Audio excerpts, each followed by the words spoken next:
Capítulo 45. La fiesta media. Salan metió el dedo en la jaula, y la pintoresca criatura que había dentro se agitó en su asidero, mirándola con la cabeza ladeada.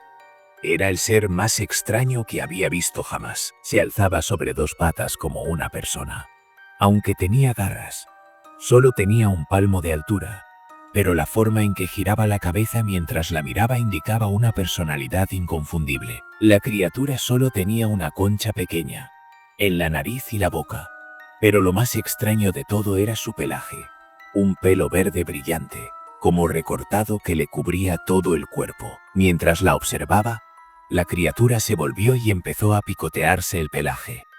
Un gran alerón se alzó y ella advirtió que surgía de un espinazo central.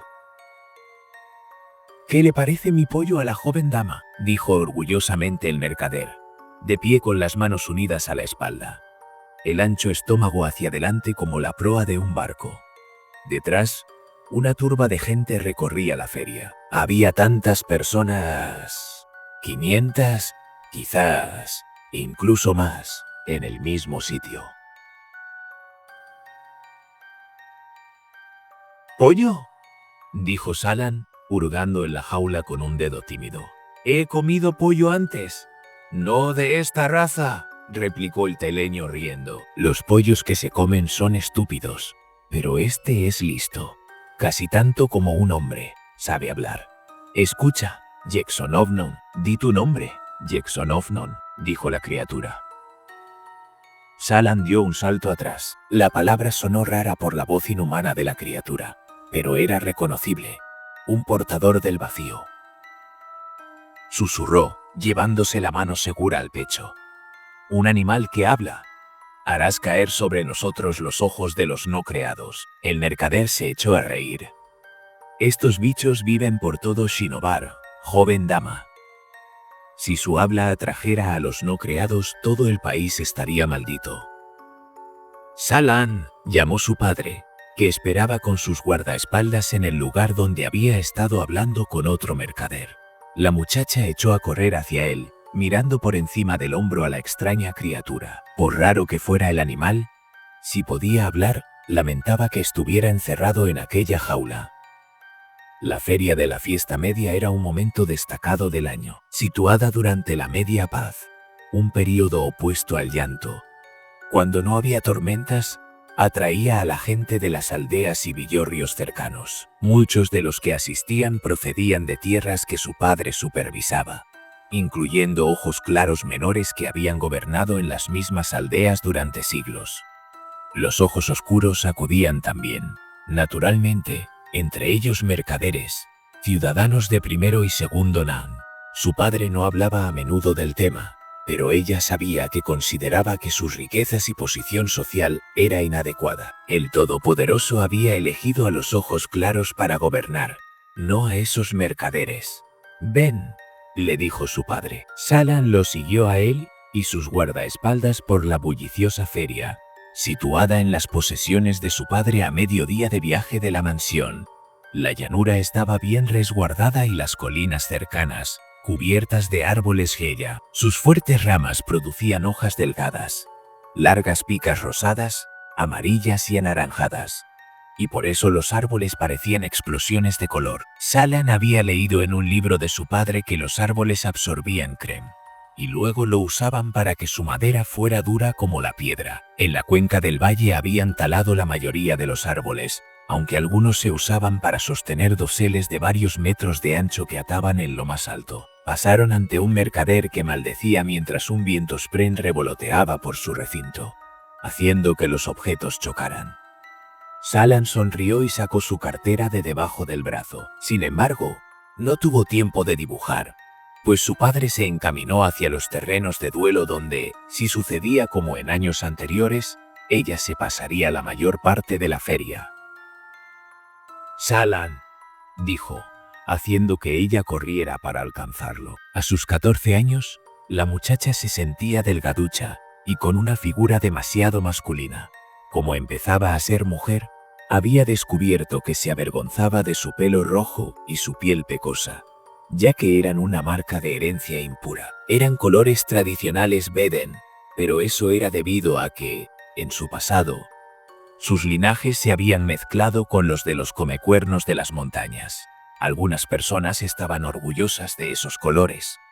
Su padre no, y Salan tampoco. Llegas a una edad en que debes actuar más como una dama, dijo su padre. Los ojos oscuros se apartaron a su paso, haciéndoles reverencias. Dos de los fervorosos los seguían con las manos a la espalda reflexionando. Tendrás que dejar de pararte a mirar tan a menudo. No pasará mucho antes de que queramos encontrarte marido. Sí, padre, dijo ella. Puede que tenga que dejar de traerte a eventos de este tipo. Lo único que haces es corretear y actuar como una niña. Lo que está claro es que necesitas una nueva tutora, como mínimo. Él mismo había espantado a la última, una experta en idiomas con la que Salan había aprendido el Azish bastante bien. Al día siguiente de uno de los episodios del padre, la madrastra de Salan había aparecido con magulladuras en la cara. Y la brillante Hashe, la tutora, hizo las maletas y se marchó sin comunicárselo a nadie. Salan asintió ante las palabras de su padre, pero en el fondo esperaba poder escabullirse y encontrar a sus hermanos. Ella hoy tenía trabajo que hacer. Se acercaron a la eguarena de Dueloseo, que era un término grandilocuente para una sección de terreno delimitada con cuerdas donde los parshmenios habían vaciado el equivalente a media playa de arena, y habían instalado mesas con toldos para que los ojos claros pudieran sentarse, comer y conversar. Malise, la madrastra de Salan, era una mujer joven con la que la chica se llevaba menos de 10 años. Baja de estatura, con rasgos finos, permanecía sentada con la espalda recta, el pelo negro iluminado por unos cuantos mechones rubios. Su padre se sentó junto a ella en el palco. Era uno de los 4 hombres de su rango, cuarto dan, que asistirían a la feria. Los duelistas serían los ojos claros menores de las inmediaciones. Muchos de ellos carecían de tierras, y los duelos eran su único modo de conseguir notoriedad. Salan se sentó en el asiento reservado para ella, y un criado le sirvió agua helada en un vaso. Apenas había tomado un sorbo cuando alguien se acercó al palco. El brillante señor Revilar podría haber sido guapo si no hubiera perdido la nariz en un duelo juvenil. Llevaba una postiza de madera, pintada de negro, una extraña mezcla de disimular la falta y de atraer la atención sobre ella al mismo tiempo. Con el cabello plateado y bien vestido con un traje de diseño moderno, tenía el aire distraído de quien ha dejado el horno encendido y sin atender en casa. Sus tierras eran fronterizas con las del padre de Salan. Eran 2 de los hombres de similar rango que servían a las órdenes del Alto Príncipe. Revilar se acercó acompañado no de uno, sino de 2 maestros de sirvientes. Sus uniformes blancos y negros eran una distinción que se negaba a los sirvientes ordinarios, y el padre de Salan los miró con envidia. Había intentado contratar maestros de sirvientes, pero todos mencionaron su reputación y se negaron. «Brillante señor Dabar», dijo Revilar. No esperó a que le dieran permiso y subió los escalones hacia el palco. El padre de Salan y él tenían el mismo rango, pero todo el mundo conocía las alegaciones en contra de Lin, y que el Alto Príncipe las consideraba creíbles. «Revilar», dijo el hombre, mirando al frente. «¿Puedo sentarme?». Ocupó el asiento junto a Lin, el que el Aran, como heredero, habría utilizado si hubiera estado allí. Los 2 sirvientes de Revilar lo hicieron tras él. De algún modo consiguieron expresar una sensación de desaprobación hacia Lin Dabar sin decir nada. «¿Va a librar un duelo tu hijo hoy?», preguntó el padre de Salan. «Pues sí. Esperemos que consiga conservar su integridad. No vaya a ser que tu experiencia se convierta en tradición». «Vamos, vamos, Lin», dijo Revilar. «Esa no es forma de hablarle a un socio.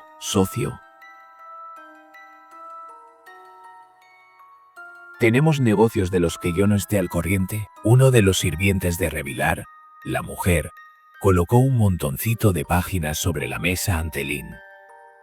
La madrastra de Shallan las cogió, vacilante, y luego empezó a leer en voz alta. Los términos estipulaban un intercambio de artículos por el que Lynn entregaba a Revilar parte de su algodón de Bricharbol y Shum crudo a cambio de una pequeña cantidad. Revilar pondría entonces los artículos a la venta en los mercados. Lynn detuvo la lectura cuando ya llevaba 3/4 partes. ¿Estás loco? ¿Un marco claro por bolsa? ¿Una 10ª parte de lo que vale ese Shum? Teniendo en cuenta las patrullas de carreteras y las tasas de mantenimiento que se pagan a las aldeas donde se cosechan esos materiales, perdería esferas con este trato. Oh, no es tan malo, dijo Revilar. Creo que el acuerdo te parecerá bastante aceptable. ¿Estás loco? Soy popular. Lynn frunció el ceño con el rostro enrojecido. Shallan podía recordar la época en que rara vez lo veía enfadado. Aquellos días habían pasado hacía ya mucho. ¿Popular?, preguntó su padre. ¿Qué significa? Tal vez sepas o no, que el Alto Príncipe en persona visitó hace poco mis posesiones. Parece que le gusta lo que he estado haciendo por la industria textil de este principado. Eso, añadido a la habilidad de mi hijo en los duelos, ha atraído la atención sobre mi casa.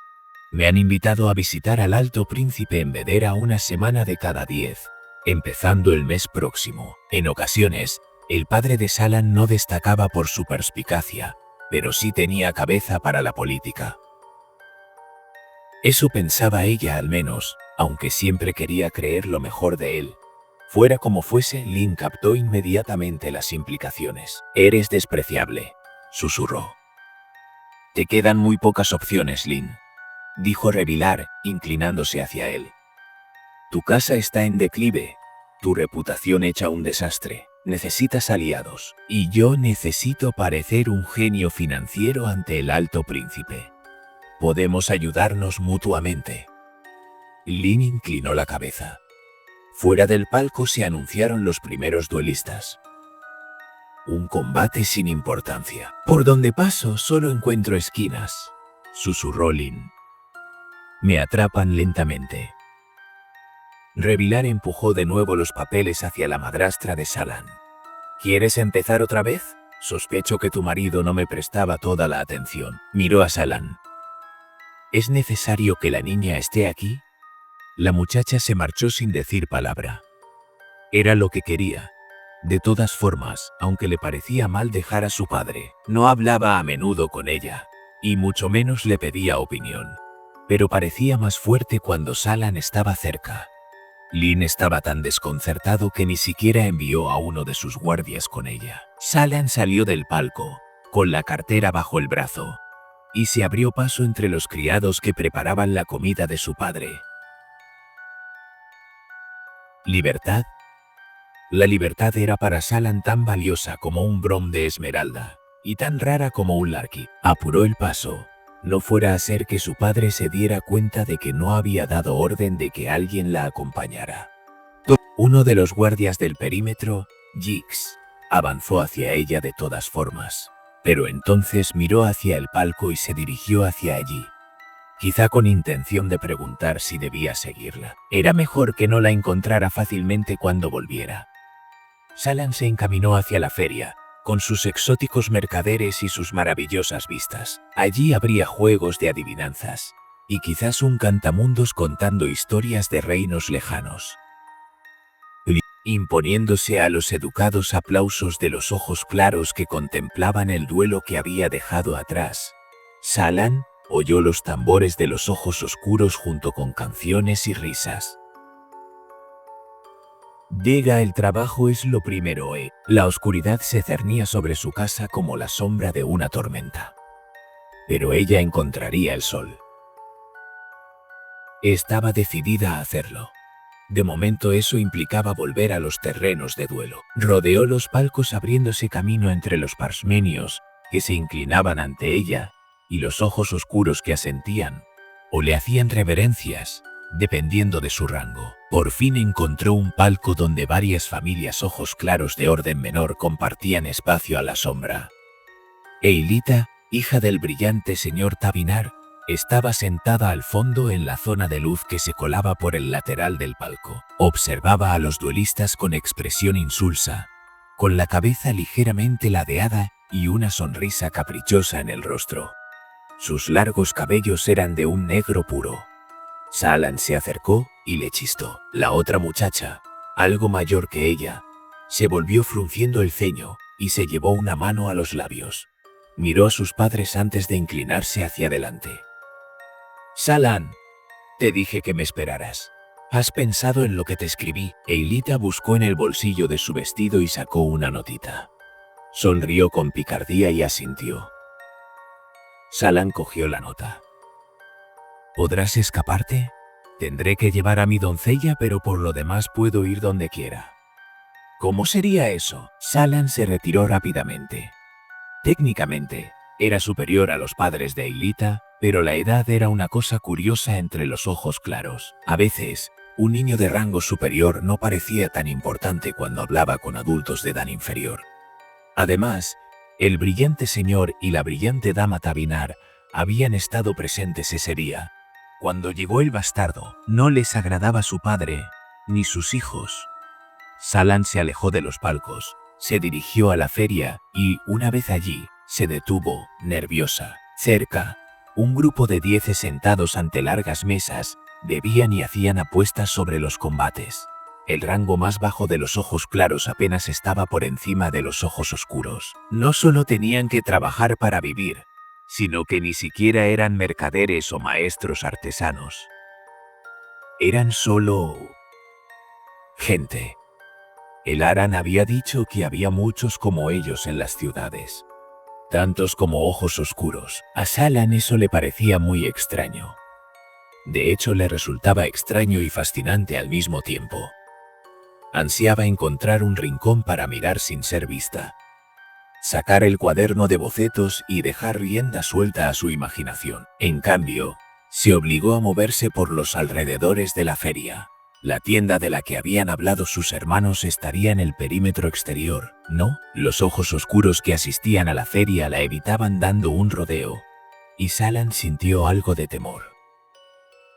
Su padre hablaba de cómo una joven ojos claros podía convertirse en una presa fácil para la gente brutal de las clases inferiores. Por supuesto, nadie le haría daño allí al descubierto, con tanta gente alrededor. Con todo, se llevó la cartera al pecho y descubrió mientras caminaba que estaba temblando. ¿Cómo sería tener tanto valor como el Aran? ¿O como su madre? ¿Su madre? ¿Brillante? La joven se estremeció. ¿Cuánto tiempo llevaba allí de pie en el camino?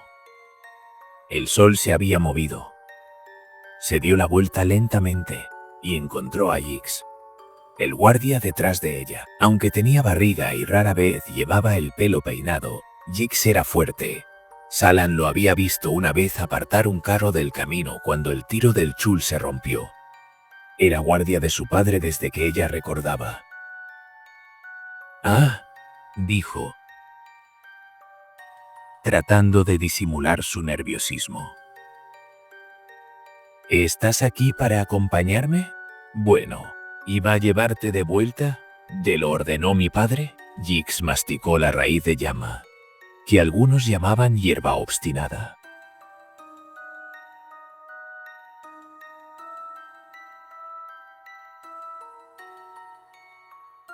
Su mejilla estaba ocupado. «Entonces, ¿me acompañarás?» Saalan se desprendió del nerviosismo al decir aquellas palabras. «Supongo». Ella contuvo apenas un suspiro de alivio y se dio media vuelta. En el sendero de piedra habían eliminado los rocabrotes y la corteza pizarra. Se volvió hacia un lado y luego hacia el otro. Tenemos que encontrar el pabellón de juegos. Ese no es lugar para una dama. Jix la miró. Sobre todo de tu edad, brillante. Bueno, supongo que siempre puedes ir a mi padre para contarle lo que estoy haciendo. Y mientras tanto, ¿lo buscarás por tu cuenta? No. ¿Entrarás sola si lo encuentras? Ella se encogió de hombros, ruborizándose. Era exactamente lo que pensaba hacer. Lo cual implica que te habría dejado en un sitio como ese sin protección. Jix gruñó en voz baja. ¿Por qué lo desafías así, brillante? Solo vas a conseguir que se enfade. Creo que se enfadará de todas formas, sin importar lo que yo haga ni lo que haga nadie, dijo ella. El sol brillará, las altas tormentas soplarán, y mi padre gritará. Así es la vida. Se mordió los labios. ¿El pabellón de juegos? Te prometo que seré breve. Por aquí, dijo Jix. No caminó particularmente rápido mientras la guiaba, y con frecuencia miraba con mala cara a los ojos oscuros que encontraban. Jix era ojos claros, pero solo del octavo dan. Lea pabellonio resultó ser un término exagerado para referirse a la lona remendada y medio rota situada en la linde de la feria. Salan lo habría encontrado por su cuenta tarde o temprano. La gruesa lona, con lados que colgaban unos cuantos palmos, hacía que dentro estuviera sorprendentemente oscuro. Había un montón de hombres apiñados dentro. Las pocas mujeres que Salan vio habían recortado los dedos de los guantes de sus manos seguras. Escandaloso. Notó que se ruborizaba mientras se detenía en el perímetro y miraba las oscuras formas que se movían de un lado a otro. En el interior, los hombres gritaban con voces estentóreas, todo sentido del decoro borin abandonado a la luz del sol. No era, en efecto, sitio idóneo para una persona como ella. Le costó trabajo imaginar que fuera lugar adecuado para nadie. ¿Y si entro yo por ti?, dijo Jix. Es una apuesta lo que quieres. Salan echó a andar, prescindiendo de su propio pánico y su incomodidad. Se adentró en la oscuridad, porque si no lo hacía, entonces significaba que ninguno de ellos se resistía, que nada iba a cambiar. Jix permaneció a su lado, abriéndole un poco de espacio. En el interior, Salan encontró el aire irrespirable. Apestaba a sudor y maldiciones. Los hombres se volvieron a mirarla. Las reverencias, incluso las inclinaciones de cabeza, tardaron en llegar, si es que llegaron a ser ofrecidas siquiera. Si ella no obedecía las convenciones sociales quedándose fuera, ellos no tenían por qué obedecerlas mostrándole deferencia. ¿Buscas algo en concreto?, preguntó Jix. ¿Cartas? ¿Juegos de azar? ¿Peleas de sabuesos hacha? Jix gruñó. Vas a acabar apuñalada, y yo atravesado en una espeta. Esto es una locura. Ella se dio media vuelta y se fijó en un grupo de hombres que vitoreaban. Eso le pareció prometedor. Hizo caso omiso del temblor cada vez mayor de sus manos, y procuró no mirar a un grupo de borrachos sentados en círculo en el suelo, y que miraban lo que parecía ser vómito. Los hombres que vitoreaban estaban sentados en burdos bancos, rodeados de más gente. Entre ellos, Salan vio dos pequeños sabuesos hacha, pero ningún spren. Cuando la gente se congregaba de esta forma, los spren eran raros, aunque las emociones parecieran muy altas. Uno de los bancos no estaba abarrotado. Allí estaba sentado Balad, con la chaqueta desabrochada, apoyado en un poste y cruzado de brazos.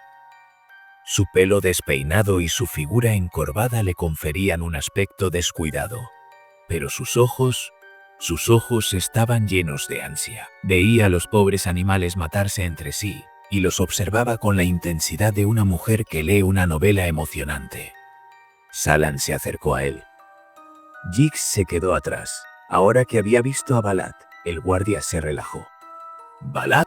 Ah, preguntó Salan tímidamente. Balad. Él la miró y estuvo a punto de caerse del banco. Se puso en pie. Salan sintió un escalofrío a su pesar al advertir que el joven hablaba como su padre. Cuando él la cogió por el hombro, la muchacha alzó la nota de hilita. El papel lavanda, espolvoreado de perfume, parecía brillar. Balad vaciló. A un lado, Uno de los sabuesos hacha mordió con fuerza la pata del otro. La sangre se derramó por el suelo, violeta oscuro. ¿Qué es esto?, preguntó Balad. Es el glifopar de la casa Tabinar. Es de Eilita. ¿Por qué? ¿Qué?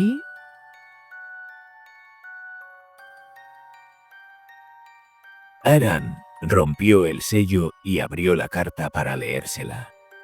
Desea pasear contigo junto al arroyo. Dice que te esperará allí con su doncella. Si quieres ir. Balad se pasó una mano por el pelo rizado. ¿Eilita?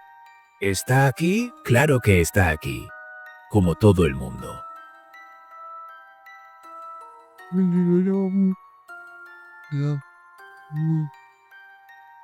¿Por qué? Pero... sé cómo la miras, lo interrumpió Salan. Las pocas veces que estás cerca de ella. Entonces, ¿has hablado con ella?, preguntó Balad. ¿Sin mi permiso? Le dijiste que me interesaría una cosa así. Cogió la carta. Salan asintió y cruzó los brazos. Balad se volvió a mirar a los sabuesos hacha que seguían peleando. Apostaba porque era lo que se esperaba de él, pero no iba allí por el dinero, a diferencia de lo que habría hecho Gushu. Balad se pasó de nuevo la mano por el pelo. Luego miró la carta.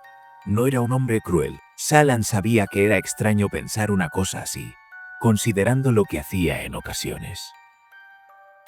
Conocía la amabilidad que podía mostrar, la fuerza que albergaba en su interior. Había adquirido esta fascinación por la muerte desde que su madre los dejó. Podría recuperarse, dejar de ser así. Podría hacerlo. Tengo que... Balad miró hacia fuera de la tienda. Tengo que ir. Ella me estará esperando. No debería hacerla esperar.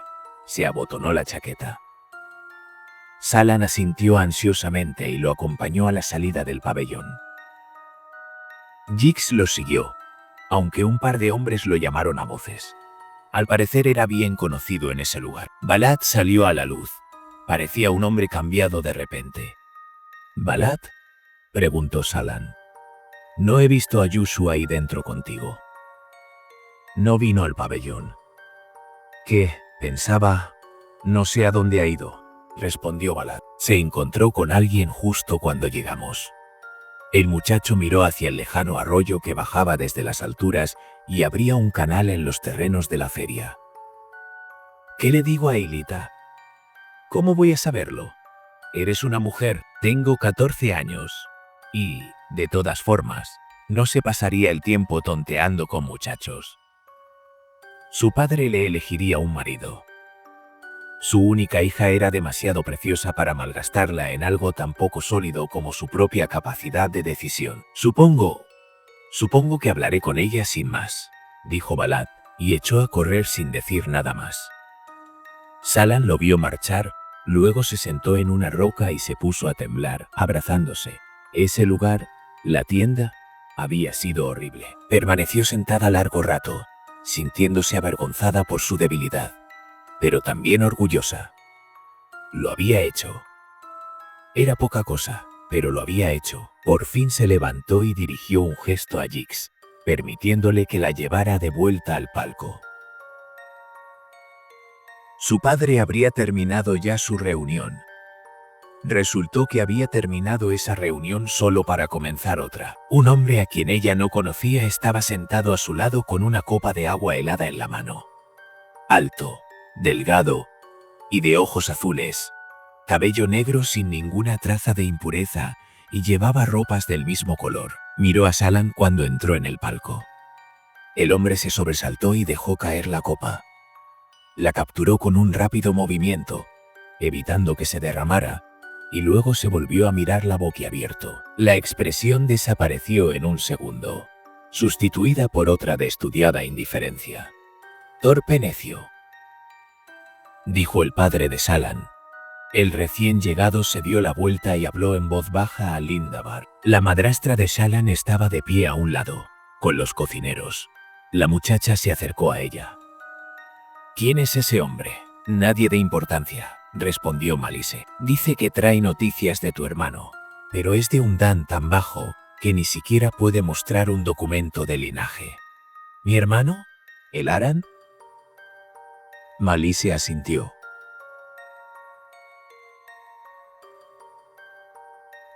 Shallan se volvió hacia el recién llegado. Vio que, con un sutil movimiento, el hombre se sacaba algo del bolsillo de la chaqueta y lo acercaba a la bebida. Una descarga eléctrica sacudió a la joven, que levantó una mano. ¿Veneno? ¿Veneno? El recién llegado vertió subrepticiamente el contenido de la bolsita en su propia bebida, y luego se la llevó a los labios, engullendo el polvillo. ¿Qué era? Shallan bajó la mano. El recién llegado se levantó un instante después y no le hizo ninguna reverencia a su padre mientras se marchaba. Le dirigió una sonrisa a ella y luego bajó los escalones para abandonar el palco. Noticias de Aran. ¿Cuáles serían? Shallan se acercó tímidamente a Lindabar. ¿Padre? Los ojos de su padre estaban centrados en el duelo que se estaba desarrollando en el centro del coso. Dos hombres con espadas, sin escudos, remontándose a los ideales clásicos. Se decía que su método de lucha, barriendo con la espada, era una imitación del combate con hoja esquirlada. Noticias de Nan el Aran, instó Shallan.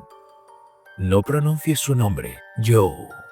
No hables de ese, insistió su padre, mirándola con el trueno en su expresión. Hoy lo declaro desheredado. Ted Balat es ahora oficialmente Nan Balat. Wickham se convierte en Ted y Yushu pasa a ser Asha.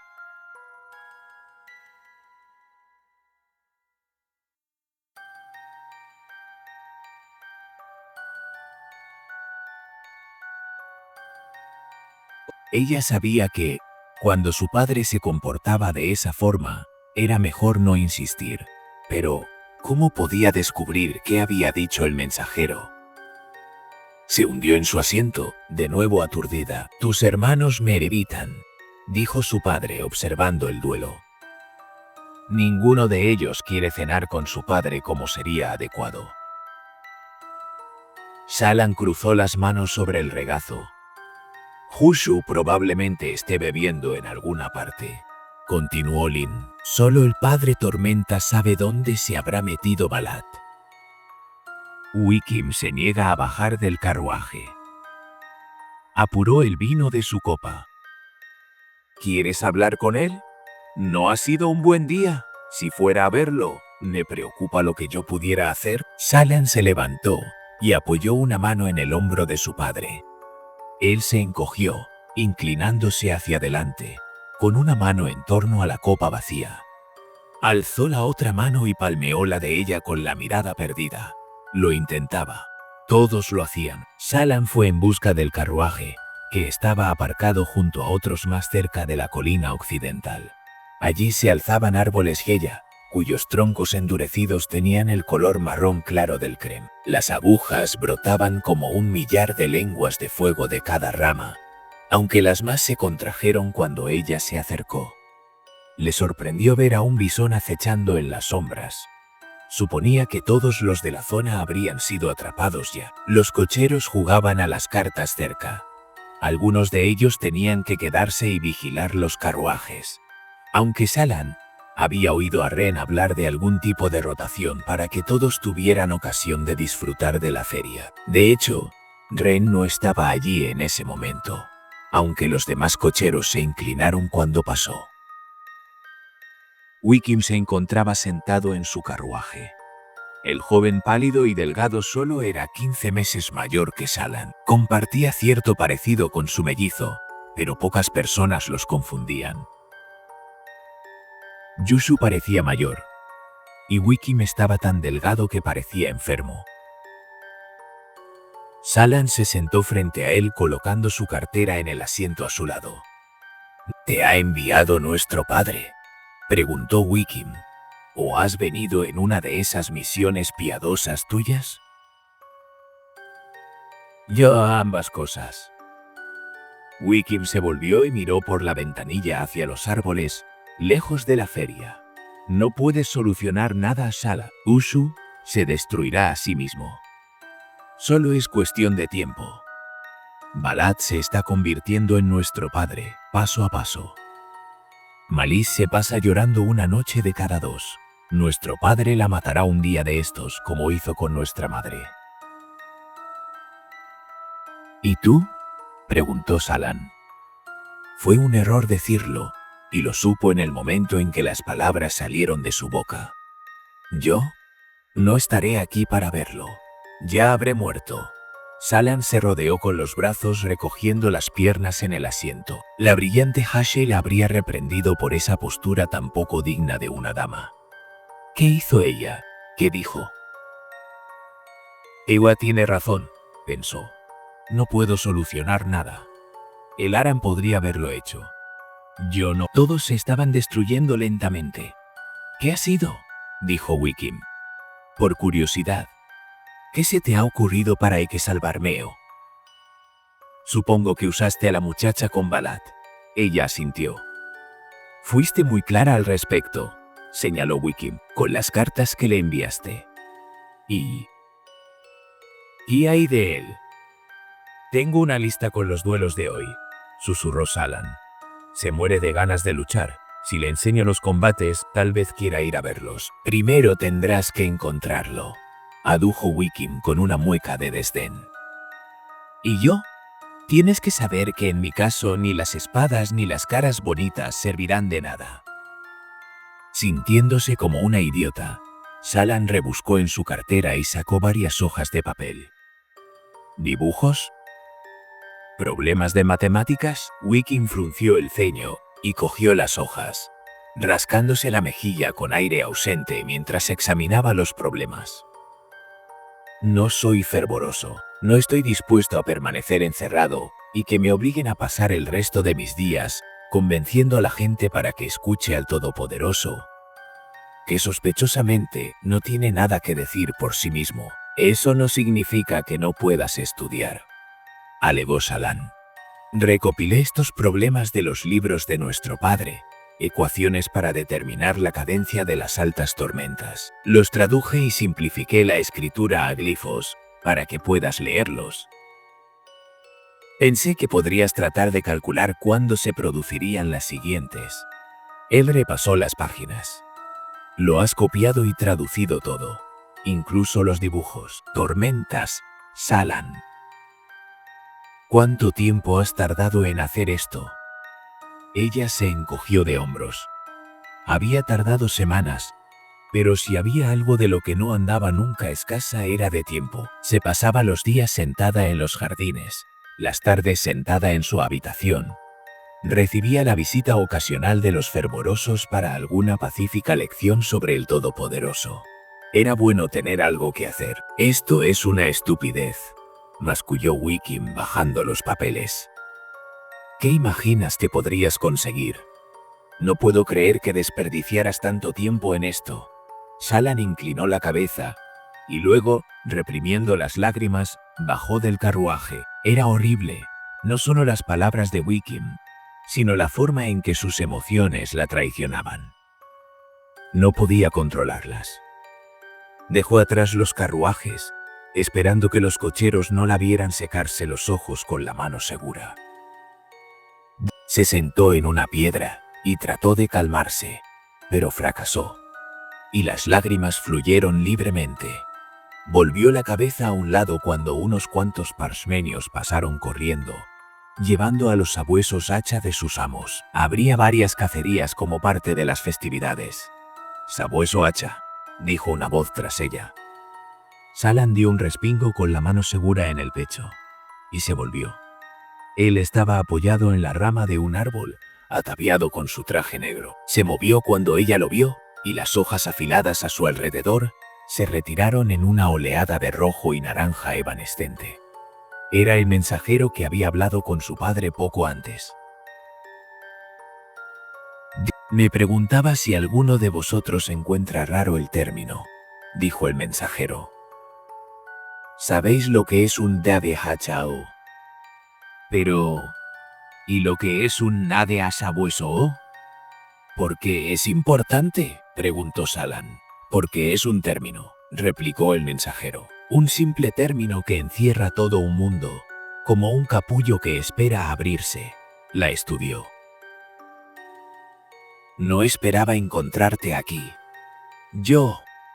Su intuición le dijo que se alejara de ese hombre extraño, y, sin embargo, tenía noticias de Elaran. Noticias que su padre no compartiría nunca. ¿Y dónde esperabas encontrarme? No es necesario que huyas, dijo el hombre, sentándose en una roca. No tienes nada que temer de mí.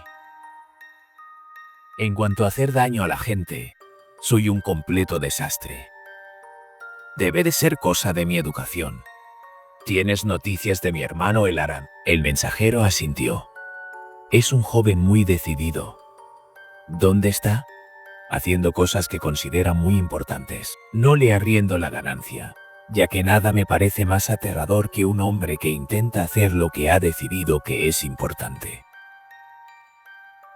En todo lo que sea de Lemurer, muy pocas cosas en el mundo se han estropeado, al menos a gran escala, porque una persona ha decidido ser frívola.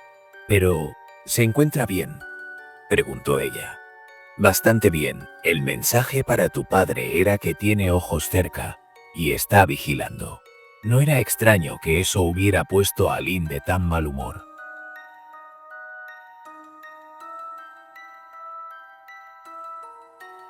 ¿Dónde está?, dijo Salan dando tímidamente un paso adelante. Te dijo que hablaras conmigo. Lo siento, jovencita, respondió el hombre, suavizando su expresión. Únicamente me dio ese breve mensaje para tu padre, y solo porque mencioné que venía en esta dirección. Oh, pensaba que te había enviado él. Quiero decir, que venir a vernos era tu propósito principal.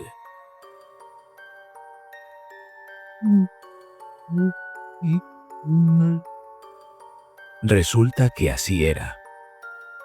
Dime, jovencita, ¿te hablan los Spren? Las luces apagándose, extinguiéndose sin vida. Símbolos retorcidos que el ojo no debería ver. El alma de su madre en una caja. Yo... no. ¿Por qué iban a hablarme los Spren? Ninguna voz, dijo el hombre inclinándose hacia adelante. Se oscurecen las esferas cuando estás cerca. Lo siento, replicó Salan, pero debo regresar con mi padre. Me estará echando de menos. Tu padre está destruyendo lentamente tu familia, añadió el mensajero. Tu hermano tenía razón en ese aspecto.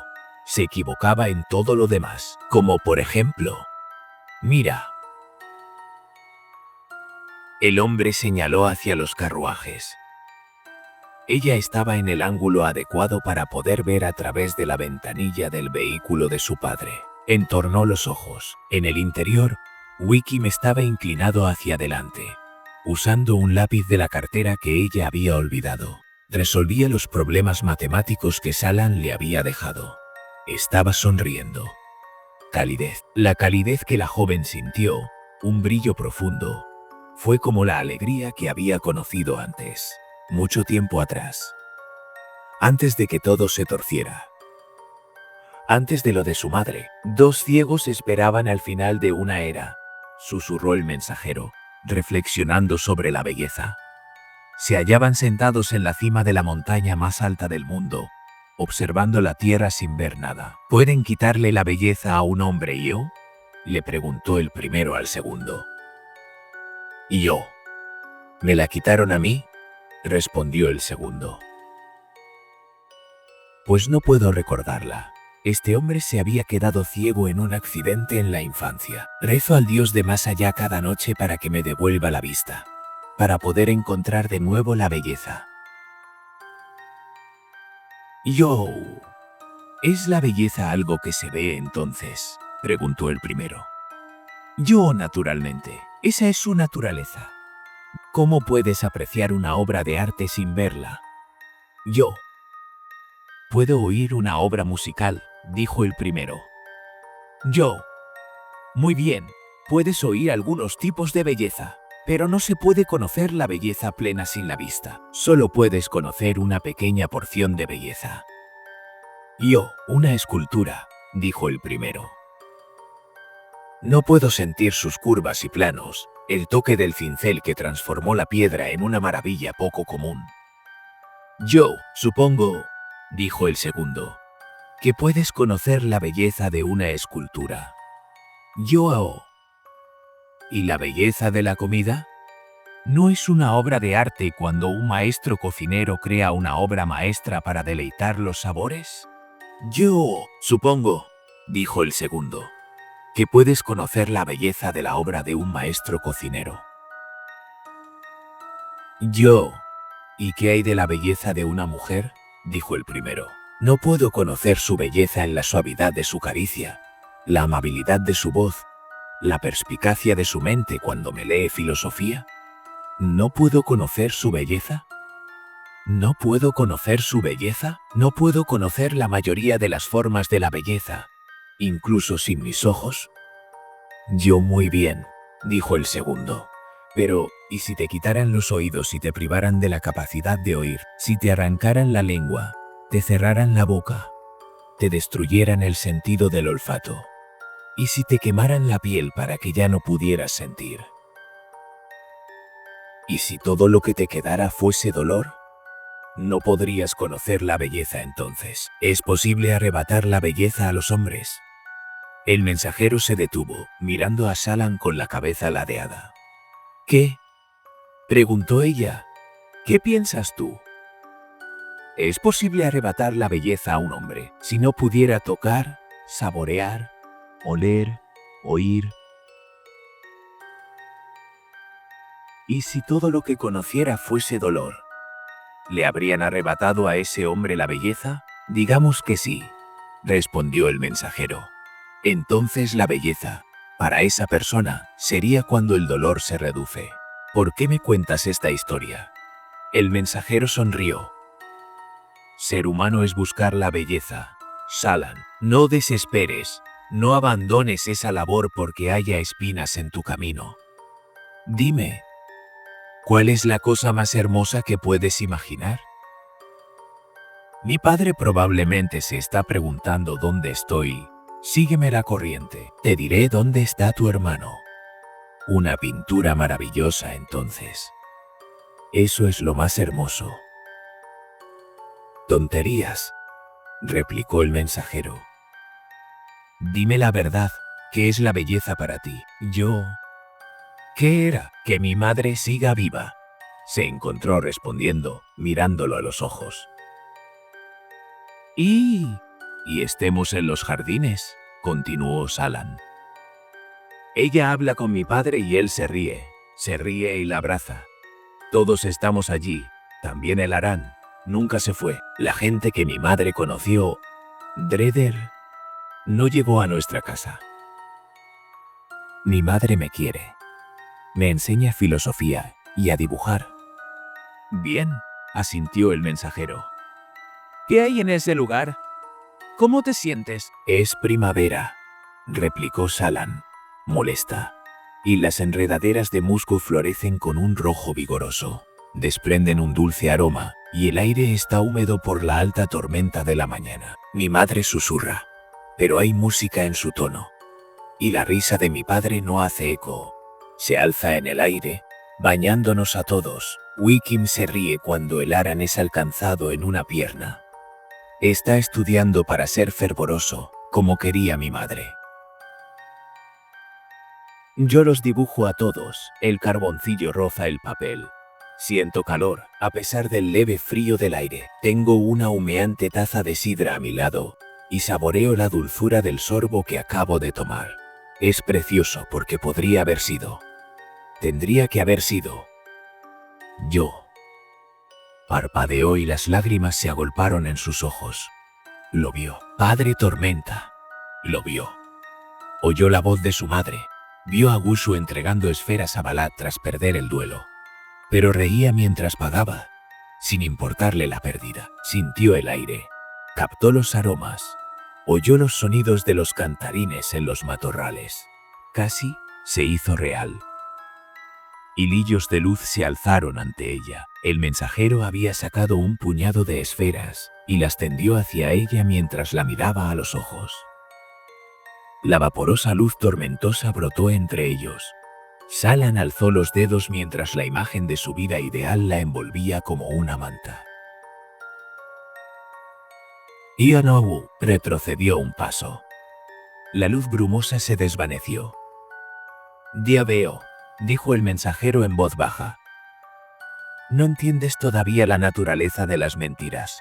Al principio, hace mucho tiempo. A mí también me costaba.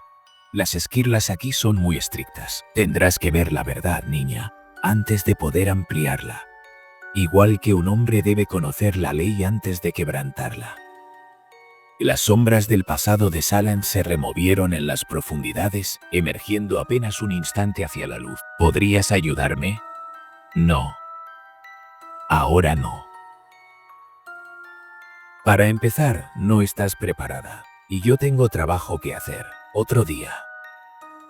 Sigue cortando esas espinas y abre un camino hacia la luz. Las cosas contra las que combates no son completamente naturales. Se levantó e inclinó la cabeza ante ella. Mi hermano. Está en Alethkar. ¿Alethkar? ¿Por qué? Porque ahí es donde considera que es necesario naturalmente. Si vuelvo a verlo, le diré que te he visto. El mensajero se alejó rápidamente, con paso elástico, casi como los movimientos de una danza.